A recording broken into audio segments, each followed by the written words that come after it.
분사 관련 문제풀이 마지막 제 4번째 시간을 갖도록 하겠습니다. 분사 관련 문제를 푸는 방법은 크게 두 가지가 있는데요. 첫 번째는 문맥으로, 즉 해석을 통해 파악하는 방법이 있고요. 두 번째는 해석 없이 문장의 구조만으로, 즉 문법적 상황만 고려해서 푸는 방법도 있습니다. 지금부터 설명드릴 건 말입니다. 바로 두 번째, 문장 구조만 가지고 문제를 풀었다간 자칫 틀릴 수 있는 형태의 문제들을 한번 설명드려 보겠습니다. 자, 어떤 것들이 있는가 예문을 보면서 바로 설명드릴게요. 자, 아래쪽을 봐주세요. Look at this watch, giving, or given me by my mother. 자, 일단 해석하지 않고 문장 구조만 보겠습니다. 자, this watch란 명사가 있죠. 명사 뒤에 여기가 바로 분사 파트입니다. 이 명사를 꾸며주고 있죠. 자, giving과 given인데 일단 타동사 아닙니까? 타동사의 분사 문제가 나왔다면 바로 뒤를 보라고 했죠. 바로 뒤를 보니까 me라고 하는 무슨 격, 바로 목적격이 나왔죠. 와, 타동사 뒤에 목적어가 나왔다면 꾸며주는 이 명사는 바로 주체가 되겠군. 그러니까 주어 동사 관계인 능동이야. 능동이라면 무조건 ing가 정답이라고 했죠. 이렇게 해서 푸시면 절대로 안 됩니다. 정답은 바로 given이죠. 자, 왜 그런가 하면 여기에 포함되어 있는 즉 분사 속의 동사인 given은 말입니다. 3형식으로도 쓰입니다만 바로 4형식으로도 쓰일 수 있다는 게 중요합니다. 따라서 지금은 바로 4형식 구문이겠죠. 무슨 말인가 하면 4형식이라고 하는 건 우리가 다 알다시피 주어 타동사 뒤에 목적어가 2개 나오지 않습니까? 지금처럼 바로 간접 목적어와 직접 목적어죠. 타동사는 하나인데 목적어가 2개라. 둘 다 목적어이기 때문에 명사 가능합니다. 따라서 지금처럼 이 분사의 앞뒤에 목적어가 하나씩 붙을 수가 있습니다. 그러니까 이 뒤쪽에 목적어만 보고 앞쪽은 무조건 주어려니 라고 판단하시면 절대 안 되겠죠. 자, 이게 좀 어려울 수 있기 때문에 쌤이 한번 요 this watch부터 my mother까지만 원래 문장으로 한번 보면서 비교해서 설명드리겠습니다. 일단 위에 거 좀 지우고요.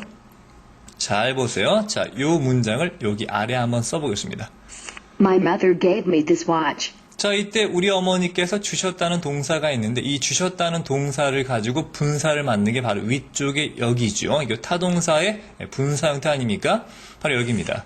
자, 타동사가 나왔으니까 뒤에 목적어 나오는데 이 me가 바로 직접 목적어입니까? 어머니께서 나를 주신 겁니까? 나를 갖다 팔아먹었나? 이 말이 안 되겠죠? 나에게 주신 겁니다. 그러니까 간접 목적어죠. 나에게 무엇을 주셨을까요? 그 무엇에 해당되는 게 진짜 목적어, 즉 직접 목적어죠. this watch가 바로 직접 목적어입니다. 나에게 주신 물건, 바로 시계를 주신 거겠죠. 이때 this watch라고 하는 직접 목적어가 바로 이 문장에서 수식받는 바로 이 명사겠죠.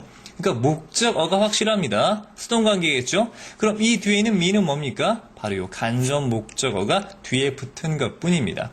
이해되시겠습니까? 따라서 타동사에 바로 요게 이제 꾸밈받는 명사가 당하는 목적 개념이니까 수동이 되는 거죠. 정답은 바로 given입니다.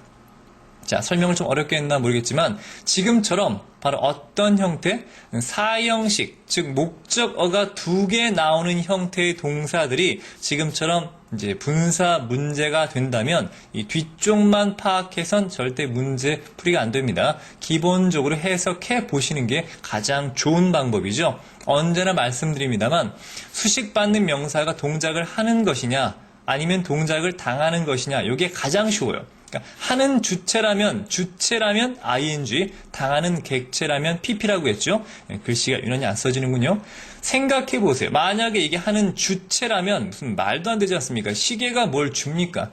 시계가 무슨 또 말씀드립니다만 만화 영화는 될 수 있습니다. 시계가 나는 시계인데 말이야 이렇게 만화 영화 같은 경우에 말이 안 되겠죠. 시계가 주는 게 아니라 시계는 이제 누구한테 주어지는 거죠. 그러니까 pp가 됩니다. 가장 좋은 건 문맥상 파악하는 겁니다. 자, 이런 것과 유사하게 또 헷갈릴 만한 문형이 또 있죠. 바로 아래쪽 보면서 마저 설명드리겠습니다. 자, 보세요.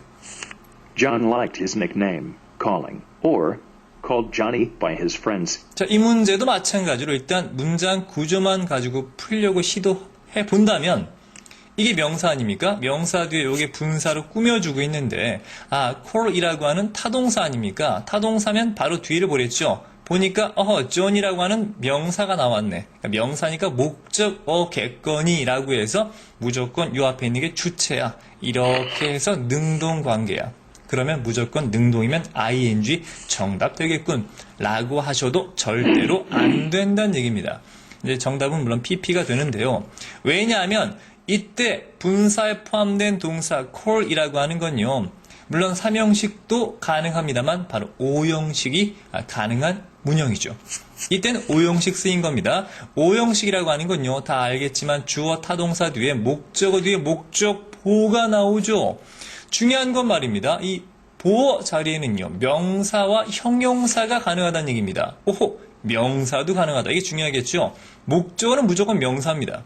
근데 보어 자리도 명사 가능하니까 똑같이 명사가 2번 나올 수 있겠죠. 마치 뭐처럼 여기 4형식에서 간접 목적어와 직접 목적어로 명사가 2번 나왔던 것처럼 따라서 각각의 명사 2개가 앞뒤에 붙게 되는 경우입니다.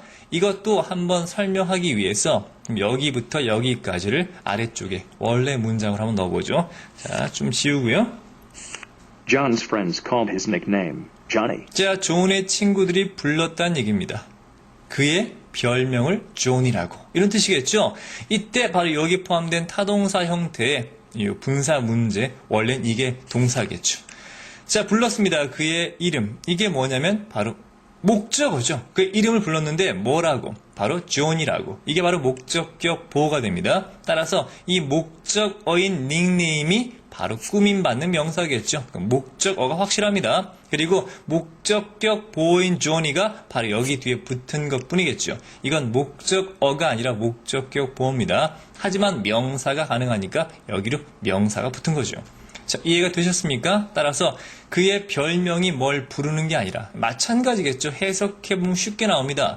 뭐 그의 별명이 뭘 부릅니까? 말이 안 되겠죠. 별명은 불림을 당하는 겁니다. 그러니까 수동관계가 돼서 정답은 pp가 되는 거겠죠. 자, 이해가 되셨길 바라고요. 이런 형태의 문형들은요. 반드시 4형식이나 5형식 같은 경우는 그냥 문장 구조만으로 파악하시면 안 되겠죠. 정리할까요? 잘 보세요. 지금 방금 보신 것처럼 4형식이라든가 5형식 이런 동사들, 물론 타동사겠죠. 타동사들, 이런 타동사들이 바로 분사 관련 문제가 나온다면 단순히 문장 구조만 보시면 안 되고요. 반드시 문맥을 파악하는 게 필수가 되겠죠. 자, 정리합니다. 이렇게 해서 이제 마지막으로 분사 문제 풀이 요령 끝내는데요. 이미 다 아시겠지만 간단합니다. 명사 있지 않습니까? 명사를 이제 꾸며주는 게 이제 ing냐 아니면 pp냐 이건데요. 지금 이제 한정적 용법만 봤지만 서술 쪽도 마찬가지입니다. 요 명사가 여기에 포함되어 있는 요 타동사, 거의 타동사가 문제랬죠? 요 타동사의 주어 관계라면, 그래서 이렇게 주체돼서 하는 거라면 답은 무조건 ing고요.